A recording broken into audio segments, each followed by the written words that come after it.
Soyez donc les bienvenus. Je salue Lucie qui est avec nous. Bonjour Lucie. Salut à tous. Lucie Anastasio, tireuse sportive catégorie ski olympique. Tu as 27 ans et tu es à La Rochelle, c'est ça? Exactement, ouais, c'est bien ça. Tu as la belle vie. Et tu as choisi en carte blanche qui? Dis-moi. Qui t'accompagne? Alors j'ai choisi mon président de club, Patrick Zweck, qui me suit depuis maintenant plus de 16 ans. Bonjour Donc Patrick. je pense qu'aujourd'hui, c'est celui qui avait sa place avec nous sur ce plateau. Ça va bien Patrick? Eh bien, écoutez, ça va bien. Est-ce que vous aussi vous êtes du côté de La Rochelle? Oui, à Châtelaillon-Plage, Oh là là. 6 km de La Rochelle.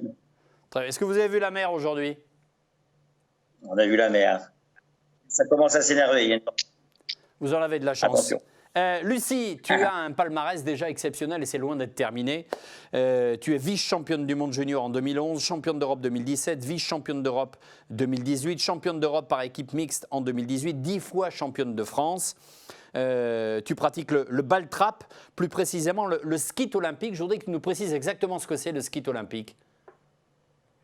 Alors le ski olympique, donc ouais, c'est une discipline dérivée du ball trap.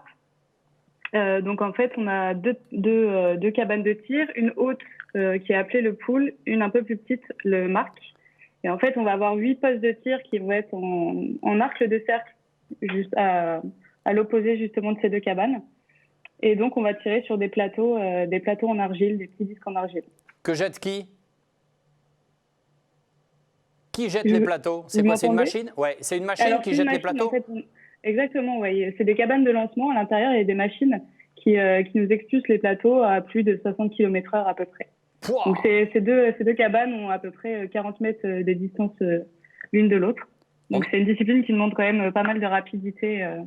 Et de concentration. Et aussi, du coup, et de concentration, en effet. Ouais, d'agilité. Tu fais également partie de l'armée des champions, on en parlera tout à l'heure. Comment vous êtes rencontrés avec Patrick? Patrick, quand elle est venue vous voir dans votre club de La Rochelle, elle avait quel âge, Lucie? Elle avait 9 ans et demi. Et elle était comment, cette petite gamine de 9 ans et demi? C'est une gamine, comme on vient de le dire. Peut-être pas douée pour le tir au départ. Mais après, elle rentre en école de tir grâce à son père. Et après, elle fait des tirs d'entraînement 1 fois par semaine. Ouais. Et puis après, elle se met en action. Tu as pris goût tout de suite, toi, Lucie? Oui, ça faisait un petit moment que je suivais mon père qui allait régulièrement au ball trap. Donc, en fait, ça faisait déjà quelques années que j'étais plongée dans l'univers. Je crois que tu commençais à venir au ball trap de Châtel, j'avais 3-4 ans. Donc, j'ai ce souvenir où je jouais au billard, où j'étais obligée de monter sur une chaise pour pouvoir être à la hauteur. Donc, ça faisait un petit moment déjà que j'y traînais. Et donc, du coup, quand j'ai eu l'occasion de pouvoir commencer à tirer à 9 ans et demi, voilà, ça a été le moment, c'était ce moment-là où il fallait que je m'y mette. Et c'était le début de l'aventure, en fait. Oui, mais enfin, il faut que tu m'expliques une chose, parce que tu es 10 fois championne de France, le premier titre en 2004. Tu avais 11 ans, je comprends pas. Me dis pas que Patrick me dit pas qu'elle était pas bonne, Lucie me dit pas que tu étais trop petite. Tu es quand même championne de France, Lucie. Ouais, mais pour la petite histoire, j'étais toute seule en 2004. Ah. Donc le titre n'avait pas été compliqué à gagner, si vous voulez. Mais en effet, j'ai mis un peu de temps. Oui. Disons que le tir, c'est, comme on dit, il faut 10 ans pour faire un bon tireur. C'est des étapes au fur et à mesure à acquérir, et en fait, on se remet en question constamment et on apprend aussi constamment. Donc je pense que c'est aussi pour ça qu'il m'a fallu un peu de temps pour en arriver là et avoir ce niveau, en effet, à l'heure actuelle. Mais ce premier titre de championne de France, il n'avait aucune saveur ou tu avais conscience malgré tout que tu étais championne de France? Pour être honnête, non, il n'y avait pas grande saveur. Moi, ce que je voulais juste, c'était tirer, être dans ce milieu de compétition parce que je retrouvais tous mes amis de l'école de tir. J'avais aussi l'occasion de voir les grosses têtes un peu du tir, les personnes dont j'étais fan, etc. Donc, c'est toute cette ambiance qui faisait que c'était top. Après, non, on ne peut pas dire que c'était un titre inoubliable le premier parce qu'il n'a pas été gagné vraiment dans la compétition. Et tu dis, il faut 10 ans pour être un bon tireur, c'est-à-dire, explique-nous. Disons, quand on commence, donc moi j'ai eu de la chance de commencer par le biais de l'école de tir, donc ce qui était un certain avantage, parce qu'on apprend vraiment les bases, etc. Donc c'est vraiment une bonne mise bonne mise en forme et pour ensuite, du coup, choisir une de nos disciplines. Parce que lorsque vous êtes en école de tir, on tire tous les mêmes plateaux, etc. Et ensuite, c'est vers l'âge de 13-14 ans que vous devez enfin choisir une discipline. Ouais. Et donc là où j'ai commencé le ski olympique. Donc à partir de là, à partir du moment où j'ai choisi entre guillemets le ski olympique, là on peut dire qu'à partir de là, il faut au moins 10 ans pour faire un bon tireur, avec justement en fait apprendre tout le côté technique, la pratique, toutes les choses qui font qu'après, arriver à un stade, on a assez de connaissances par le passé et on va dire entre guillemets, de métier pour en arriver là. Patrick, aujourd'hui, elle a un palmarès long comme le bras. Quelle est sa plus grande qualité pour vous? On va dire qu'elle est sérieuse. Ça, c'est déjà énorme. Ouais. Aujourd'hui, sur la compétition, c'est très... pour être championne, on peut l'être, je vais dire rapidement, mais faire autant de titres au maximum et progresser d'année en année, il faut être sérieuse. Ouais. Ça, elle a ces qualités-là. Tu te reconnais dans ça, Lucie? T'es vraiment une fille sérieuse ou tu te dis je pourrais même l'être encore un peu plus? Je pourrais l'être encore un peu plus.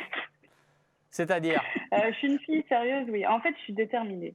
Sérieuse, je ne sais pas si c'est le bon mot, déterminée. Je pourrais être plus sérieuse, notamment sur l'entraînement, par exemple. J'aime énormément le côté compétition. C'est vraiment ce qui m'anime le plus. Je suis un peu plus paresseuse sur l'entraînement. Là, j'ai mis un peu plus les bouchées doubles, notamment depuis que je suis rentrée dans l'armée de champion, ce qui m'a permis aussi de pouvoir, entre guillemets, m'entraîner, de pouvoir tout court m'entraîner comme une sportive de haut niveau. Mais c'est-à-dire que tu t'entraînes combien d'heures par semaine? Je pourrais faire plus. Tu t'entraînes combien de fois et combien d'heures par semaine? Alors, mes entraînements, ça se découpe on va dire en 3 grandes lignes. J'ai mes entraînements de tir, donc j'y vais 4 à 5 fois par semaine. Ça dépend. Pour les heures, ça dépend aussi, suivant ce que j'ai à travailler, la période aussi. Parce que si c'est une période plutôt hivernale, je vais travailler plutôt en quantité. Après, quand on arrive vers les compétitions, ça va être plus de la qualité, en fait. C'est quand les compétitions? Après, les compétitions, nous, là, cette année, par exemple, ça va commencer en fin janvier, début février. D'accord. Jusqu'à octobre maintenant. À 18 ans, tu remportes l'argent au championnat du monde junior à Belgrade, en Serbie. Il se passe quoi à ce moment-là dans ta tête? Alors, cette compétition, c'était un peu une récompense de toutes mes années en junior. Souvent, j'ai fait des titres, mais c'était sur des grands prix. J'avais du mal à vraiment percer sur les grosses compétitions. C'était le championnat d'Europe, championnat du monde. J'avais toujours du mal à switcher, vraiment. Donc, cette médaille, ça a vraiment été une récompense, en fait, de tout le travail que j'avais mené depuis ces dernières années en junior. Vice-championne du monde. Et donc, en plus de... Ouais, pardon, vas-y. Dites-moi. Vas-y. Non, c'était une belle récompense, surtout qu'en plus, je basculais pas longtemps après en senior. Donc, c'est une médaille qui m'a quand même fait du bien. Patrick, quand elle décroche ce titre de vice-championne du monde junior, vous dites quoi? Vous dites normal? Vous dites enfin? Vous dites maintenant il faut qu'elle soit championne du monde? Vous dites quoi? Alors, j'ai dit normal, parce que c'est la finalité. Quand on dit école de tir, junior, donc junior, on a fait un passage. Et là, maintenant, on va passer sur la catégorie A, qui est vraiment l'élite. Donc, quand elle finit cette année vice-champion du monde, c'est un drame, même si c'est pas champion du monde. Champion du monde, c'est extraordinaire. Donc là, après, c'est une passation. Un junior et tu passes en dame. C'est la classe. Entre 2011 et 2017, Lucie, tu remportes le bronze par équipe mixte aux Jeux européens de Bakou en 2015. Tu remportes aussi 3 titres de championne de France supplémentaires. Là encore, tu sens dans ta progression que tu gagnes en maturité, en expérience et que tu continues de progresser? Oui, complètement. Je pense d'ailleurs que ça a été ces années-là qui m'ont le plus fait comprendre, entre guillemets, Mon niveau? Ma mon performance, potentiel? du coup, mon niveau qui était vraiment en train d'augmenter, en fait.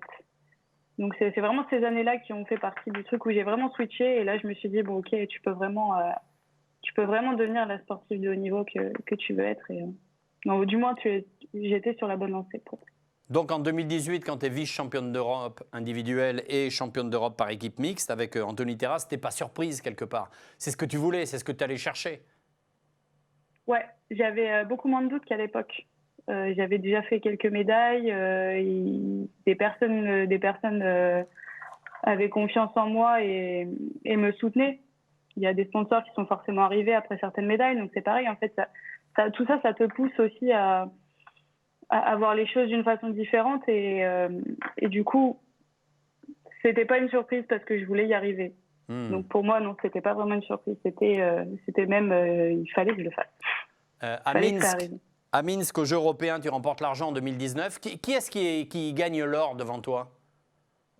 C'est une Italienne, Diana Baccosi, la championne olympique en titre d'ailleurs. Ah oui, mince. Elle est Oui. très forte, bien meilleure ou atteignable? Pour moi, personne n'est inatteignable. Vrai. Quand on veut, on peut. Après, ça reste quand même un monstre du tir. Elle a énormément d'expérience aujourd'hui. Et en tout cas, c'est une très grande athlète. Et j'espère, et je vais tout faire pour arriver à son niveau et même à être encore meilleure qu'elle. Patrick, la marche entre Lucie aujourd'hui et cette jeune femme italienne, elle est petite, moyenne ou grande? Oh, je dirais moyenne. Prenable. Prenable. T'as compris, Donc, Lucie? c'est-à-dire que le tir, ça va compliqué. Comme le sport, c'est la tête. Ouais. Si on a la chance, si il n'y a pas de meilleur. C'est ça qui est très impressionnant, Lucille, dans ton sport. C'est qu'effectivement, dans tous les sports, c'est des sports de détail. Mais là, les détails, ils sont tellement importants. Dire une frappe d'un buteur, si elle passe à côté, c'est pas très grave. Toi, quand tu rates un tir, c'est très emmerdant. Et ça se joue tellement à des millimètres. C'est ça qui est complètement dingue, non, Lucie? Exactement, oui, exactement. Et c'est un peu ce qui fait aussi la différence de ce sport, en fait. C'est qu'il est tellement technique. Et en fait, on s'entraîne pour reproduire une compétition, c'est sur 125 plateaux. Wow. Et en fait, les 125 plateaux qu'on va tirer, les 125 cartouches qu'on va tirer, c'est essayer de reproduire au maximum le geste parfait et l'avance parfaite, en fait. Et c'est ça qui est génial. Et c'est ça qui me transcende aussi. C'est parce qu'il faut qu'on soit tout le temps au top, en fait. Et même si aujourd'hui, on se dit, ah, bon, allez, un petit plateau de loupé, c'est peut-être une place en finale et c'est peut-être un podium au championnat du monde, au championnat d'Europe, au jeu. Mais donc voilà, c'est être tout le temps au top, en fait. Par exemple, quand tu es vice-championne d'Europe, sur les 125 plateaux, tu en touches combien? Alors, vice-championne d'Europe, j'avais fait 121 sur 125. Pouah. Et aux Jeux européens, quand tu es médaille d'argent? Eh ben, j'avais fait 120 sur 125. Et l'italienne avait fait combien? Alors, l'italienne, je ne sais plus si elle était rentrée troisième ou première, mais on était à coude à coude, je crois, 121 ou 120 aussi. C'est ça Il y avait peut-être 15 plateaux qui nous séparaient. Mais c'est complètement dingue, ça. Au bout de 125 plateaux à tirer, pendant toute une compétition, c'est juste un seul petit plateau qui peut vous départager entre l'argent et l'or. C'est là où on se rend compte. On a la finale aussi après, donc c'est encore différent. Ouais. Parce que pour les qualifs, vous avez ces fameux 125 plateaux, mais après on repart sur... en fait, tout est remis à zéro et on repart sur 20 plateaux de finale où on est 6 tireuses. Et ensuite, au bout de ces 20 plateaux, tous les 10 plateaux, il y a une tireuse qui va dégager, entre guillemets. Excusez-moi du terme. Et du coup, c'est là où c'est encore plus incroyable, parce que là, il y a vraiment ce... Là, c'est vraiment... Il y a plus... Comment dire? Il y a pas d'issue. Il faut y aller parce que le moindre plateau peut vous coûter super cher. Les nerfs, la tension, ça doit être incroyable, non? Ouais, c'est mais c'est en même temps, c'est ça qui est génial et, pardon, mais kiffant, quoi. Ah, mais carrément. Moi, c'est clairement ce qui me fait kiffer dans ce sport et qui me transcende. Et c'est pour ça que j'aime tant la compétition, en fait. C'est moi, je me suis découverte grâce à ça. Enfin, j'ai découvert que je pouvais être capable de choses qui étaient incroyables. Quand on arrive à tenir sur des compètes comme ça, etc., c'est des choses, j'aurais jamais cru ça il y a quelques années de moi, etc. Donc, franchement, moi, c'est complètement fou. Tu penses un jour pouvoir devenir championne du monde ou championne olympique? Je m'entraîne pour ça tous les jours. Est-ce que je pense oui, je le pense. Pourquoi les autres et pas moi? Je veux dire, je sais pas, je travaille pour, je suis assez déterminée pour. C'est des détails, en fait. C'est des détails que je continue au fur et à mesure, année après année, à à comprendre des petits ingrédients que je mets en plus ou d'autres que j'enlève. Donc voilà, après, c'est un travail sur du long terme et on va voir. Donne-moi En tout cas, oui, je veux, enfin, c'est l'objectif. Donne-moi des exemples, Lucie, de ces petits détails, parce que pour nous, ça paraît très subjectif. Donne-nous des petits détails qui font que tu vas passer de 121 à 123 plateaux et que tu vas être championne olympique. Il y a plein de détails. Récemment, là, depuis 2019, je suis une prépa physique, et chose que je ne faisais pas avant. Et par exemple, la prépa physique m'aide énormément sur ma capacité en fait à vivre une compétition. C'est-à-dire que je vais être fatiguée. Ça va être différent. La fatigue va être différente. Je vais pouvoir accumuler plus de stress, être un peu plus vive au bout de 2 jours de compétition. Chose que j'avais pas forcément à mes côtés avant de suivre cette préparation. Donc par exemple, ça c'est un ingrédient qui est primordial parce que quand tu arrives au bout de 2 jours de compétition et que tu as été soumis au stress, à la pression, etc., se sentir en forme physiquement, etc., déjà ça te fait passer encore un cap différent. Donc c'est des petites choses comme ça, en fait, des petits détails. Mais pour moi, c'est même pas une petite chose. Je suis même étonné que ça n'ait pas été mis en place avant, ça déjà. Comment tu te prépares physiquement? C'est quoi ces fameux entraînements physiques? Les entraînements physiques, c'est les entraînements que je suis vers chez moi, là, à La Rochelle. Donc 3 fois par semaine, j'ai une préparation physique avec une coach du coup diplômée, donc vraiment en individuel. Et une fois par semaine, je fais tout ce qui est un peu yoga, pilates, etc. Donc ça, c'est des choses dont j'avais pas accès avant en fait. Patrick, et que j'ai mis en place depuis 2019 en fait. Quand j'ai voulu vraiment, quand je suis arrivée en 2019, le but c'était vraiment prendre cette carte olympique.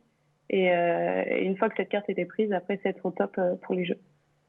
Patrick, ça paraît évident quand même quand on dit aujourd'hui qu'il faut avoir une préparation physique de pointe même, hein, pour imaginer être championne du monde ou championne olympique, quelle que soit la discipline d'ailleurs. Alors, c'est sûr, mais quand on est doué. Mais quoi, pardon, j'ai pas entendu. C'est facile. Quand on est doué. D'accord? Ça veut dire qu'on a moins. On prend le fusil ou un autre. Ça va tout seul. Et pour le niveau français, sur des compétitions internationales et tout ça, là, il faut passer un palier. Et vraiment, comme elle le fait depuis à fond, du mental, du physique et du tir, il n'y aura pas. Aujourd'hui, Lucie devrait tirer comme l'italienne, 35 000 cartouches à l'année. Lucie, elle, ne va tirer que ça. Combien? Parce 25 000? que si on lui fait tirer 35 000 cartouches, ça va bien. Donc, il faut laisser caler l'entraînement correct, pas qu'elle pète un plomb. Tu vois ce qu'il te reste à faire, hein, passer de 25 000 à 35 000, continuer à faire cet entraînement quotidien. Mais non, mais quand on l'entend, on le comprend, ça paraît évident, quoi. Il faut aller encore plus loin dans la préparation pour, Lucille, que tu performes et que tu nous ramènes ce fichu titre de champion olympique l'été prochain, quoi. Exactement. Non, mais comptez sur moi.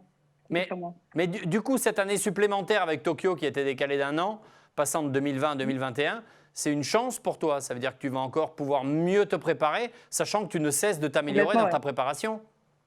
Complètement. Le seul point négatif, enfin, et encore, est-ce qu'on peut appeler ça un point négatif? C'est vraiment cette coupure qu'il y a eu entre les compétitions, toutes les compétitions qui avaient à venir en fait cette année. Donc c'est juste ça qui a été un peu déstabilisant. Et après, le point négatif, on va dire pour moi, c'est qu'en France, il y a très très peu de compétitions comparé aux italiennes, aux américaines qui sont sans cesse en compétition quasiment toutes les 2-3 semaines. Elles ont des matchs entre elles, etc. Pour toujours se maintenir au niveau, et aussi ça permet aux fédérations de faire leur qualif à eux. Donc c'est vrai que nous on a très peu de compétitions, donc c'était un peu le point négatif parce qu'on s'est vraiment stoppé, on a vraiment breaké depuis un moment. Moi j'ai pas fait une compétition depuis mars l'année dernière. Et t'expatrier, c'est une hypothèse qui existe ou pas du tout? Alors mon entraîneur est italien, donc dans tous les cas, ça m'arrive souvent d'aller en Italie, mais après, avec la conjoncture actuelle, c'est toujours un peu compliqué. Là, on a fait déjà 2 stages, on l'a retrouvé, donc c'est cool. Mais ça reste encore un peu compliqué quand même. Alors, tu fais partie depuis Donc, on fait comme on peut. tu fais partie depuis 2019 de l'armée des champions. Tu es soldat pour Exactement. l'armée de terre. Tu peux nous dire ce que c'est exactement? Alors, bataillon, en fait, moi, je suis partie du bataillon de Joinville. En gros, c'est un dispositif pour les sportifs de haut niveau. Moi, je représente l'armée, donc l'armée de terre en l'occurrence, sur tout ce qui est compétition civile, militaire, internationale et nationale.